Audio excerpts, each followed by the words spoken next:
Boa tarde, ou bom dia, ou boa noite a quem me escuta e que participa neste encontro, conforme o lugar em que está no globo. Foi-me pedido para falar da amizade neste encontro e, sobretudo, da amizade, não só da amizade humana, mas também da amizade que existe entre cada um de nós, ou pode existir entre nós e Deus. E desde logo a primeira coisa que gostaria de sublinhar era a importância de compreender a amizade não como um simples afeto, como hoje em dia às vezes é reduzida, isso seria uma redução da ideia de amizade, e uma redução implica sempre um empobrecimento da experiência que está por detrás, porque aquilo que nós concebemos como uma realidade, como um conceito, a amizade, neste caso, está por trás desta palavra, deste conceito, está por trás uma experiência. E a maneira como nós concebemos esta experiência pode reduzir e pode não ver tudo o que essa experiência, toda a riqueza dessa experiência. Ao mesmo tempo, também é importante que esclareçamos uma coisa que às vezes aparece a palavra amizade, mesmo em ambientes cristãos, como uma espécie de intermédio entre um amor de desejo, o amor eros, e o amor ágape, o amor de caridade, o amor gratuito. E então parece assim uma espécie a meio termo, o conceito de amizade, que ainda tem desejo, mas já tem também qualquer coisa a dar. É uma reciprocidade, no sentido de eu quero-te, mas também me dou. Ora, não me parece que seja essa a definição justa de amizade, como vou tentar explicar, porque a amizade pode ser de um amor, digamos, de desejo simplesmente, ou de um amor mais puro.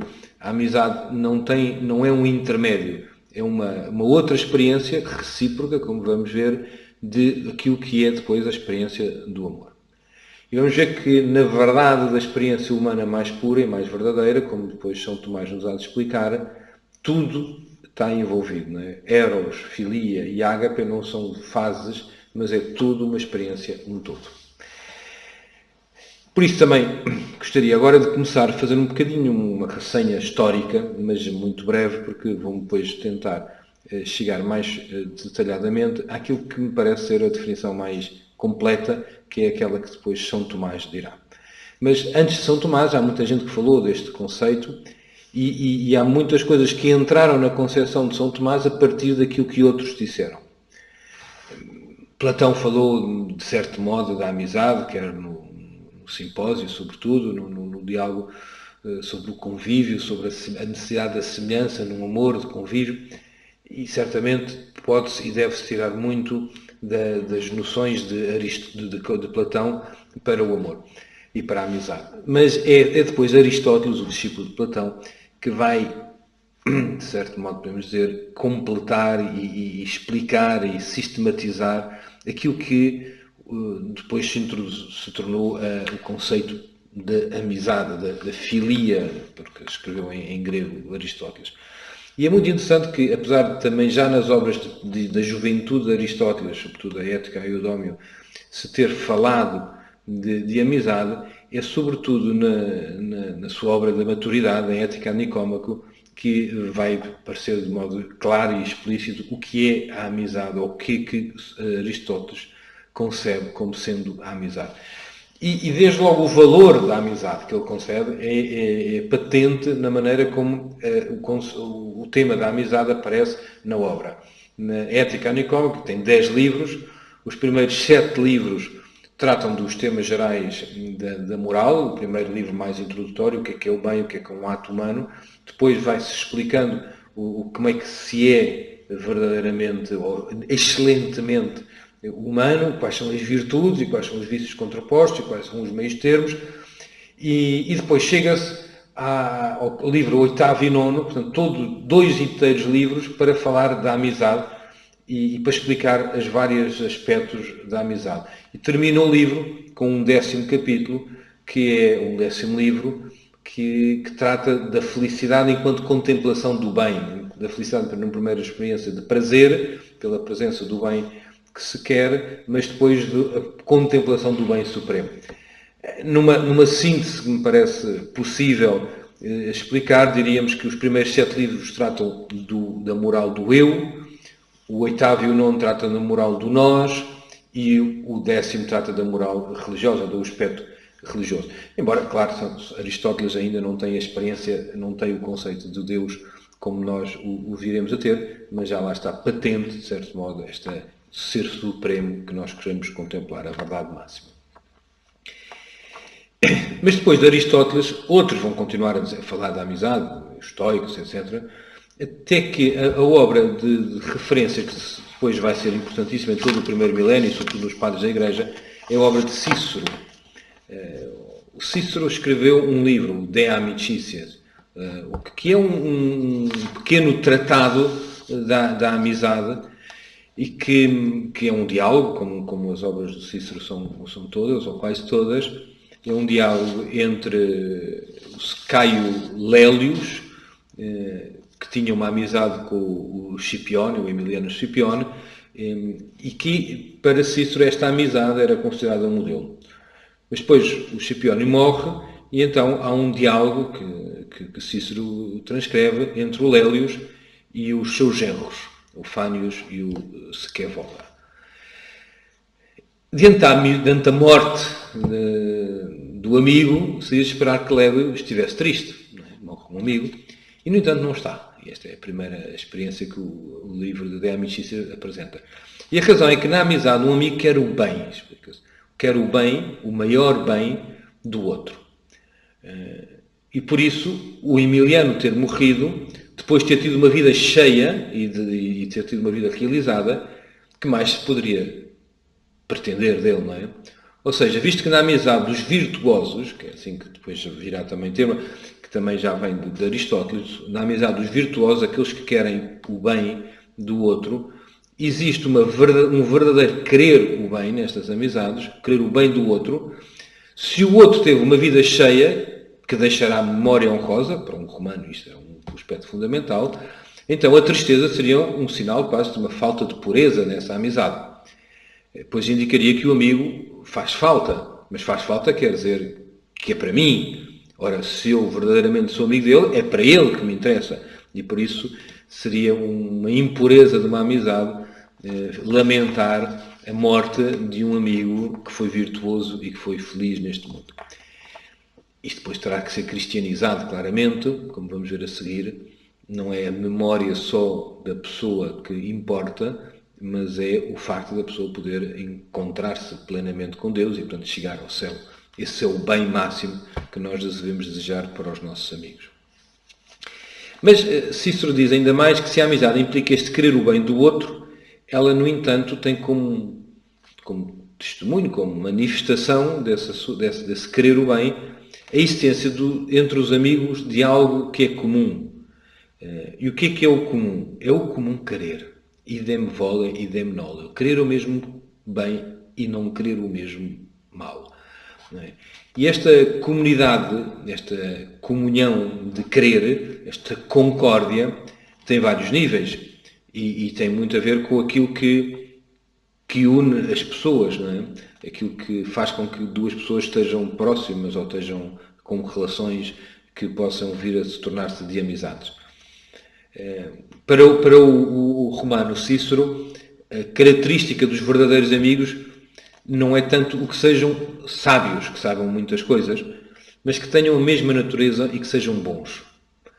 Ainda que aceite chamar a estes os verdadeiros sábios, ou os bons, é preciso dizer que para Cícero, como ele mesmo depois diz, nada é tão de acordo com a natureza humana, nada o faz mais feliz do que uma amizade que é independente das circunstâncias que serem ou não serem agradáveis. Portanto, o facto de nós termos um amigo grande faz com que nós tenhamos uma experiência feliz. Não quer dizer que a experiência que eu tenho com esse amigo seja sempre agradável. Ele pode estar doente, ele pode ter problemas, ele pode exigir de mim alguns sacrifícios, mas isso não tira o facto de que essa amizade é uma experiência em si agradável. O que depois vai-se perceber é que para Cícero há uma série de virtudes que são fundamentais para se viver bem uma amizade. Quando a pessoa tem que ser de confiança, tem que ser leal, íntegro, generoso, audaz, corajoso. portanto, que não depende tanto, estas virtudes não dependem tanto daquilo que chamaríamos da concupiscência imediata, do aspecto físico ou da atração mais imediata ou sentimental ou afetiva, portanto, daquilo que depois faríamos a chamar as paixões, mas tem mais a ver com aquilo que a pessoa é. E parece claro que assim que esta ideia está presente de que a comunidade dos amigos é mais consistente quando estes amigos são pessoas virtuosas. Não é? Então como é que se experimenta este amor? O Cícero irá dizer a benevolência, falará da benevolência. Não é? E o que é a benevolência? Não é um afeto. Benevolência não é simplesmente um afeto. É um ato da vontade, da voluntas, bene volere, volere bene, querer bem, que de certo modo traduz a palavra grega eunoia, de Aristóteles, que nós habitualmente traduzimos por benevolência, mas eunoia é pensar bem. Pensar bem quer dizer reconhecer de modo justo que aquela realidade, que aquela pessoa é um bem e por isso um bem, quando eu reconheço algo como bem, imediatamente desejo ou quero esse bem. Portanto, há um ato da vontade que se dirige ou que é provocado pela experiência do encontro com o bem. Mas o primeiro momento é um momento em que eu penso, isto é bom, não é? Eu reconheço que isto é bom. Eu faço um juízo que reconheço que isto é bom. Portanto, a benevolência de Cícero, ou a eunoia de Aristóteles, tem a ver com esta capacidade de fazer um juízo sobre o que é bem e esse juízo provocar em mim um amor. Cícero dirá mesmo, é necessário amar o que se julga e não julgar o que se ama. Quer dizer, a primeira experiência é o juízo, é o reconhecimento da razão e isso, quando eu reconheço que é um bem, amo, e não a primeira experiência é um amor, e porque amo, como se fosse uma espécie de fatalidade afetiva, então quero conhecer o amor, aquilo que amo. Não. Primeiro é um reconhecimento e depois é a experiência do amor. Claro que depois a experiência humana indica que se eu depois reconheço que é um bem e amo, este próprio amor fará com que eu queira conhecer ainda melhor. E, portanto, o amor aumenta a intensidade do conhecimento, a profundidade do conhecimento, o detalhe do conhecimento. Não é? De certo modo, o Cícero vai influenciar imenso o cristianismo, mas de facto o cristianismo introduz uma novidade na teologia, ou na filosofia, ou na concepção do que é a experiência da amizade, que é sobre isso que eu agora gostaria de falar. Só dizer ainda uma coisa, que Santo Agostinho, que será muito ciceroniano na sua concepção de amizade, vai usar muitas vezes uma frase de Cícero que diz a amizade não é outra coisa senão o consentimento ou a concórdia das coisas humanas e das coisas divinas com uma benevolência e com uma caridade. Concórdia sobre as coisas humanas e coisas divinas, sobre as coisas que fazem parte da nossa vida, do cotidiano, e sobre as coisas que fazem parte da nossa experiência de fé. Sobre as coisas que têm a ver com a minha relação com os outros e com o mundo, e as coisas que têm a ver quando Deus e a fé introduz um olhar que torna também as realidades deste mundo diferentes.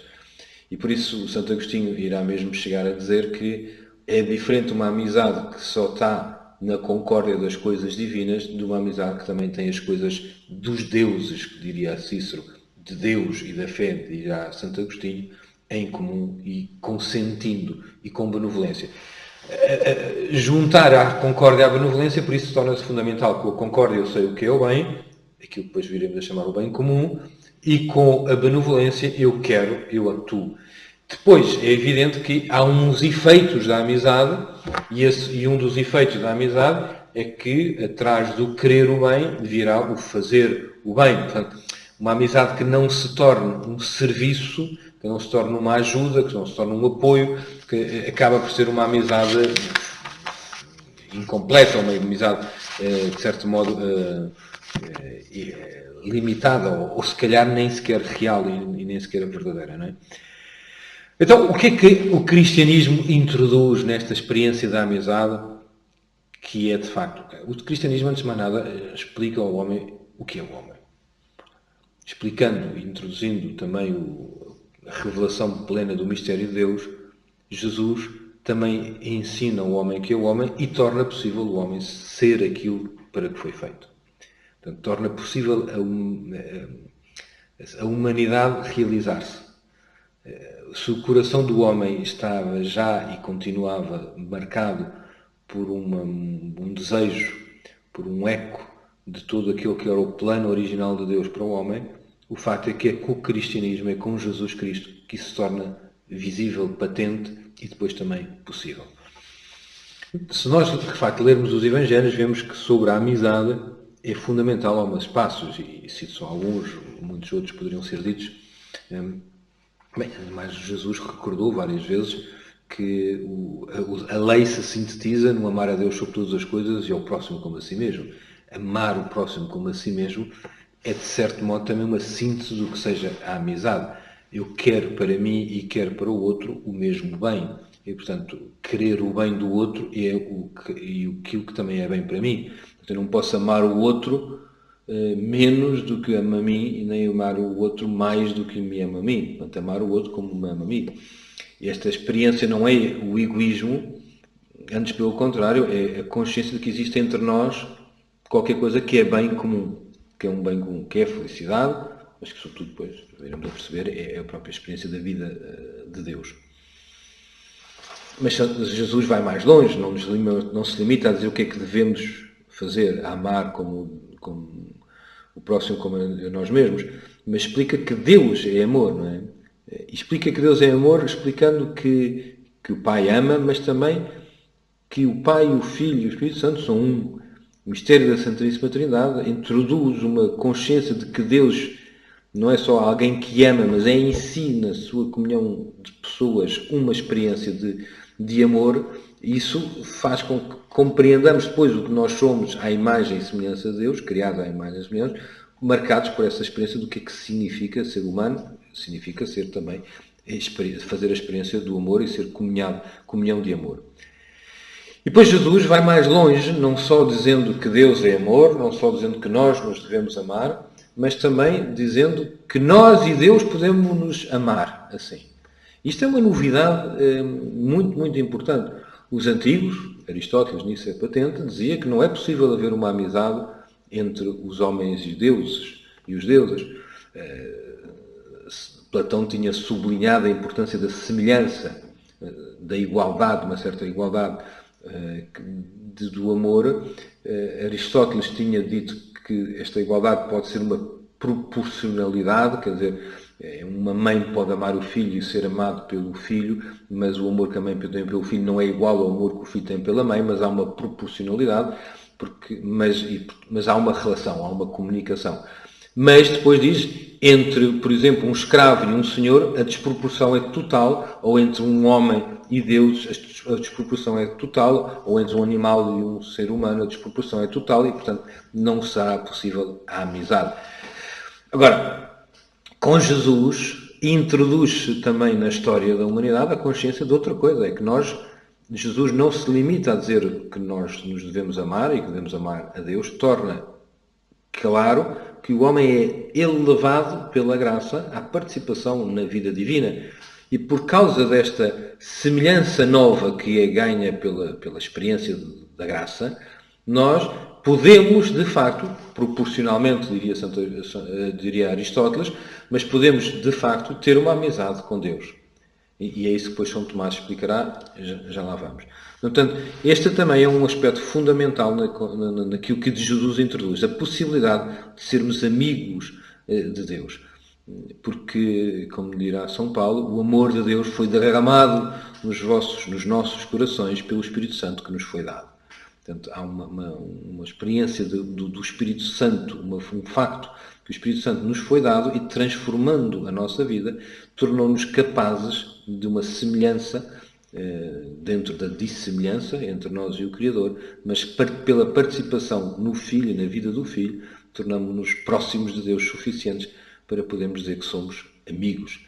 E Jesus dirá, já não vos chamo de servos, mas amigos, porque vos dei a conhecer tudo o que ouvi do meu Pai. dei-vos a conhecer tudo o que ouvi do meu Pai, é mais do que simplesmente dei-vos a conhecer tudo o que tinha aprendido nos livros do Pai. Dei-vos a conhecer tudo o que faz parte da minha intimidade com o Pai. Eu e o Pai somos um, tudo o que o Pai tem é meu, tudo o que eu tenho é do Pai, ninguém conhece o Pai senão o Filho, ninguém conhece o Filho senão o Pai, aquele a quem o Pai o quiser revelar.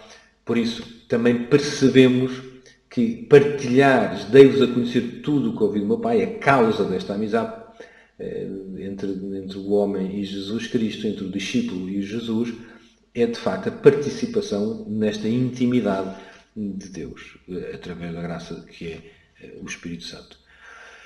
Portanto, há aqui vários aspectos que é preciso sublinhar.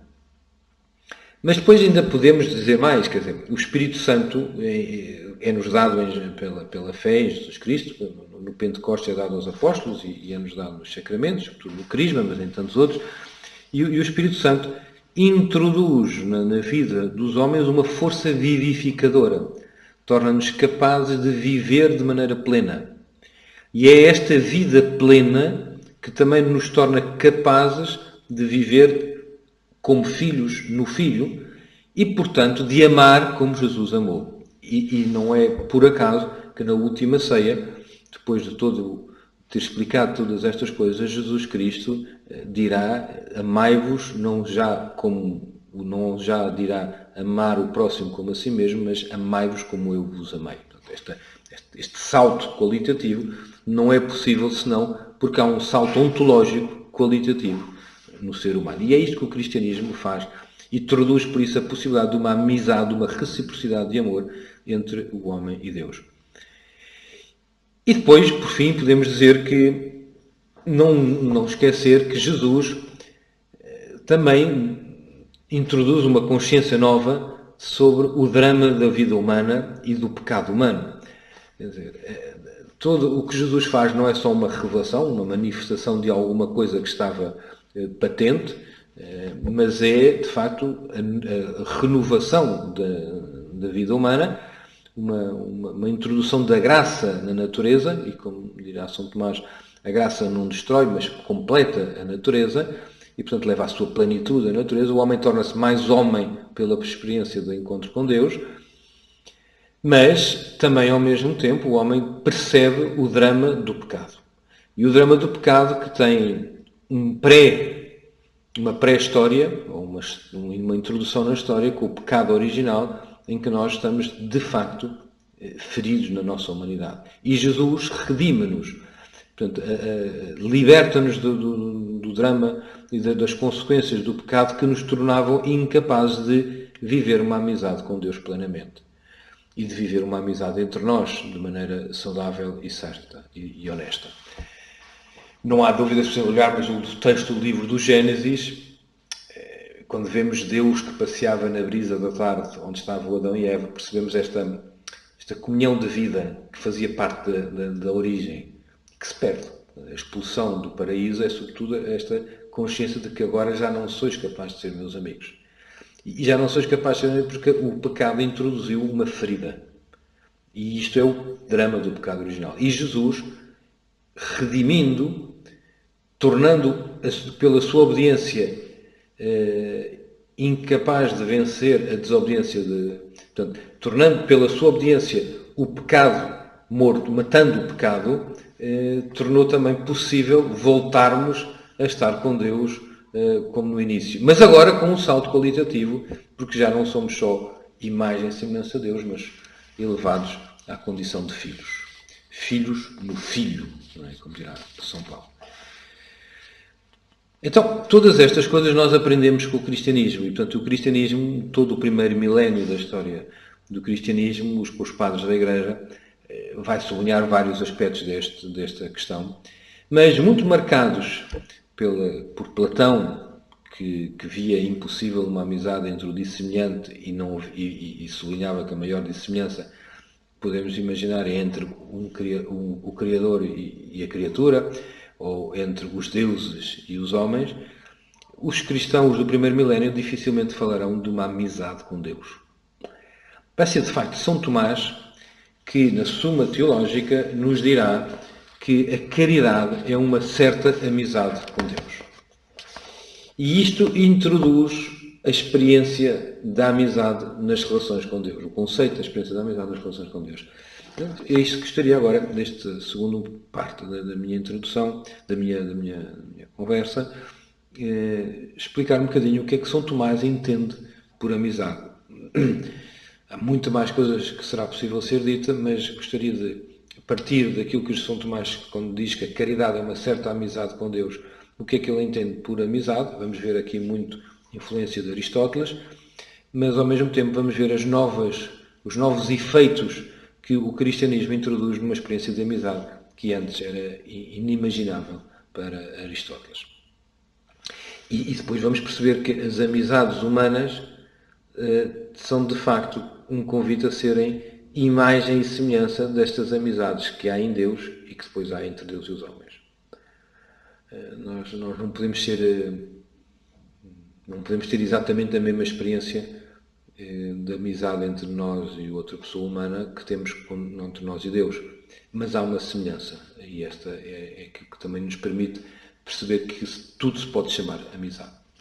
Então o que é que São Tomás diz na Secunda, questão 23, quando explica o que é a caridade em si mesmo? E a pergunta é exatamente o que é a caridade, o que é a caridade, e o primeiro artigo pergunta se a caridade é uma amizade. Porque vai dizer, lê-se nos Evangelhos de São João, já não vos chamo servos, meus amigos. Ora, isto não podia ser dito aos discípulos, senão em razão da caridade. Logo, a caridade é uma amizade. São Tomás, portanto, é claro, se Jesus nos chama amigos de Jesus, é Deus, nós podemos ser amigos de Deus. Mas se podemos ser amigos de Deus é porque Deus deu-nos uma graça, a caridade, uma graça especial que nos torna capazes de ser seus amigos. Então o que é a amizade? Então responde São Tomás neste artigo o que é a amizade, o que é a sua concepção da amizade, e vai se basear muito em Aristóteles. E diz, segundo Aristóteles, não é qualquer amor que realiza a noção de amizade, mas somente o amor de benevolência. Então, quais eram os tipos de amor que Aristóteles identificava? Ele identificava 3 tipos de amor. O amor pelo útil, o amor pelo deleitável e o amor puro, o amor pelo bem do outro em si. E isto tem muito a ver também com aquilo que poderemos chamar os apetites. Há o apetite mais básico do ser humano, de todas as criaturas. Depois há o que é o apetite vegetativo. Depois há o apetite sensitivo. E, por fim, há o apetite volitivo, da inteligência, não é? E então, nós, de facto, se uma coisa para nós é um bem que precisamos, que temos necessidade para o nosso corpo, para a nossa vida humana, e ter essa coisa é útil para a nossa vida. Portanto, é uma coisa útil. Se há uma coisa que nos dá prazer, que nos dá satisfação na paixão da alma, que isto que é no sentimento, chamaríamos hoje, se calhar, este amor pode nos satisfazer, pode nos dar prazer e pode nos ser agradáveis, e isso não é necessariamente mau, pode ser uma coisa boa, se for de acordo com a verdade das coisas. Mas mais profundo ainda é aquele amor que se tem por uma coisa que se reconhece o bem e que não se quer a coisa para si, não é um instrumento, não é um meio, mas é um fim em si. O outro é um bem, segundo o cego, em si mesmo é um bem. Não um bem para outra coisa, para se conseguir outra coisa, mas um bem em si mesmo. Isto é uma pessoa. As pessoas humanas é que são bem em si mesmo. Quer dizer, só as pessoas humanas é que, para um ser humano, podem ser consideradas um bem em si mesmo, porque as coisas materiais e as plantas e os animais, não tendo a alma que o homem tem, não são consideradas para o homem como um bem em si mesmo, mas podem ser um bem que são em si mesmo, mas para o homem são instrumentos, são úteis, são secundários, são meios para se conseguir outra coisa, a satisfação, o prazer, a utilidade, o que for o objetivo a seguir.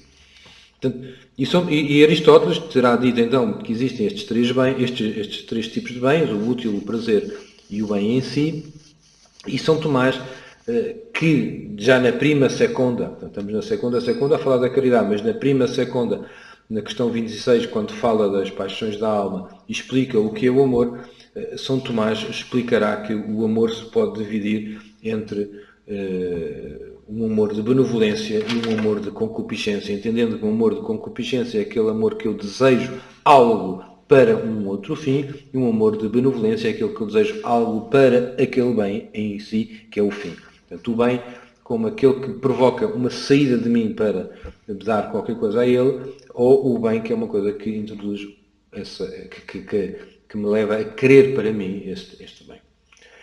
Portanto, esta benevolência na experiência de amizade com Deus é fundamental, mas é bom distinguir que, de facto, nós queremos muitas vezes as coisas como bens, mas queremos-las, portanto, é um amor de concupiscência, e outra coisa é o amor de benevolência. São Tomás dirá mesmo, se, porém, não queremos o bem daquilo que amamos, e antes queremos para nós o bem que há neles, o bem que há numa coisa, não é? Quando, por exemplo, diz São Tomás, dizemos amar o vinho ou o cavalo, não há amor de amizade, mas um amor de concupiscência, um amor de desejo. Santo São Tomás não entende aqui concupiscência como terá entendido Santo Agostinho, no sentido do desejo desordenado. É simplesmente um desejo de uma coisa que eu amo, não para o bem daquilo que amo, mas antes como um bem para mim. Portanto, e depois diz, seria ridículo dizer a alguém que tinha amizade pelo vinho ou pelo cavalo. Entretanto, a benevolência, diz São Tomás, não é suficiente para se constituir a amizade. Uma amizade precisa de amor de benevolência, não basta o amor de concupiscência. Mas, além disso, não basta o amor de benevolência, é preciso que haja reciprocidade de amor. Este conceito da reciprocidade é que é fundamental para se perceber, porque um amigo, diz São Tomás, da tradição filosófica já vinha de Aristóteles, um amigo é amigo do seu amigo. Portanto, ora, esta mútua e recíproca benevolência, dirá São Tomás, e este é o terceiro aspecto, é baseado numa certa comunicação, uma certa comunhão, algo que eles têm de comum. São três aspectos. Há algo de comum entre duas pessoas, ou que vivem na mesma cidade, ou que têm são consanguíneos, portanto são da mesma família, ou que estão na mesma viagem, ou que trabalham juntos, ou pertencem ao mesmo grupo. Há qualquer coisa de comum, não é? Ou que são homens, ou que são mulheres, ou que são jovens, ou que são qualquer coisa de comum. Entre estas pessoas que têm qualquer coisa de comum, pode haver a experiência do amor da benevolência. Quando este amor de benevolência é recíproco, aquele que me ama é amado por mim, aquele que eu amo, ama-me também a mim, aquele de quem eu quero o bem, para quem eu quero o bem, também quero o meu bem, então aqui há uma reciprocidade baseada numa comunicação antes e pode-se gerar uma verdadeira amizade. Que se explica bem que para haver uma amizade não pode haver uma distância, tem que haver uma proximidade. A proximidade há de ser física, há de ser no tempo, mas é mais profunda ainda. Quer dizer, a proximidade tem que ser haver qualquer coisa de comum entre nós, qualquer coisa que nos acomuna, que nos torna próximos. Há uma unidade prévia entre nós. Depois, a experiência do amor recíproco é uma experiência deste amor de benevolência recíproca, é uma experiência de uma unidade afetiva. Eu quero o teu bem, tu queres o meu bem. Mas depois São Tomás irá explicar mais que este amor recíproco também é em si construtor de uma unidade ainda mais forte. Para isto São Tomás vai usar muito uma frase que herda de Dionísio Areopagita, que diz que o amor é uma força unitiva e concretiva. Unitiva porque une, concretiva porque torna cada um mais ele mesmo. Quer dizer, um amor nunca pode ser o dissolver de um no outro, ou os amigos deixarem de ser quem são. Uma amizade verdadeira faz com que cada um dos amigos seja mais ele mesmo. Eu quero o teu bem, não te quero a ti como um bem. Então, se eu quero o teu bem, quero que tu sejas tu, quero que tu sejas feliz naquilo que tu és, quero que tu realizes a tua vida, quero que tu tenhas uma experiência verdadeira da tua vida, e tu queres o mesmo para mim. Portanto, concretiza-nos, mas ao mesmo tempo une-nos, tornamos-nos mais um com o outro. E estes efeitos da amizade faz com que se perceba que a amizade nasce de qualquer coisa que temos comum, experimenta-se como uma reciprocidade de amor, mas depois desenvolve-se até chegar a um convívio, um viver com o outro. Também na relação de amizade com Deus é assim. Há qualquer coisa de comum, somos elevados pela graça à condição de filhos no Filho.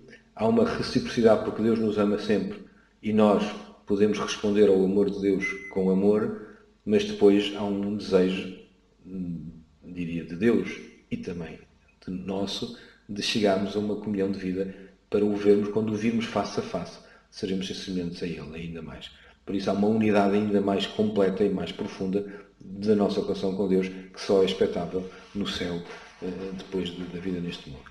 Portanto, estes 3 momentos da amizade, não é? De qualquer coisa de comum, de uma experiência de encontro, de reciprocidade e depois do efeito desta amizade, é desenvolvido por São Tomás também naquilo que ele chama os efeitos da amizade.